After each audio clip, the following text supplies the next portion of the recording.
നമുക്കിന്ന് പൈനാപ്പിൾ ഇട്ടൊന്ന് മോര് കാച്ചിയാലോ. അതിനാദ്യം തന്നെ നമ്മൾ കുറച്ച് വെള്ളം എടുത്തിട്ട് അതിലേക്ക് പൈനാപ്പിൾ ചെറുതായിട്ട് കട്ട് ചെയ്തിടുന്നുണ്ട് കേട്ടോ.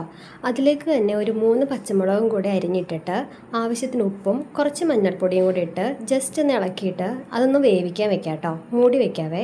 ആ സമയത്ത് നമുക്ക് ഒരു മിക്സിയുടെ ജാറിലേക്ക് കുറച്ച് തേങ്ങ ചിരകിയതും കുറച്ച് വെളുത്തുള്ളിയും പിന്നെ കുറച്ച് ജീരകം കൂടി ഇട്ട് ആവശ്യത്തിന് മഞ്ഞൾപ്പൊടിയും പിന്നെ നമ്മൾ ഉപയോഗിക്കുന്ന തൈരാണ് കേട്ടോ, നല്ല പുളിയുള്ള തൈരാണ്, അതും കൂടി ഇട്ട് നല്ലോണം അരച്ചെടുക്കാം കേട്ടോ. ആ സമയം കൊണ്ട് നമ്മുടെ പൈനാപ്പിളൊക്കെ നല്ലോണം വെന്ത് വന്നിട്ടുണ്ട് കേട്ടോ.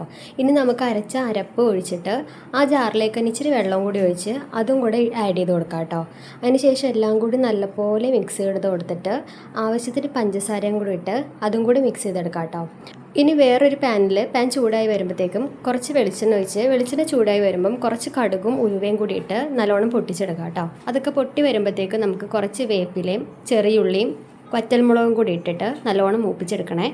ഒരു മൂത്തൊരു കളറൊക്കെ ചേഞ്ചായി വരുന്ന സമയത്ത് കുറച്ച് മുളക് പൊടിയും കൂടി ഇട്ട് ജസ്റ്റ് ഒന്ന് ഇളക്കിയിട്ട് അതങ്ങനെ തന്നെ നമ്മുടെ കറിയിലേക്ക് ഒഴിച്ച് കൊടുക്കാം കേട്ടോ. ഇനി നമ്മുടെ കറി നല്ലോണം തിളക്കേണ്ട ആവശ്യമൊന്നുമില്ല കേട്ടോ, നമ്മൾ ഓൾറെഡി മോരൊക്കെ ഇട്ട് കഴിഞ്ഞു.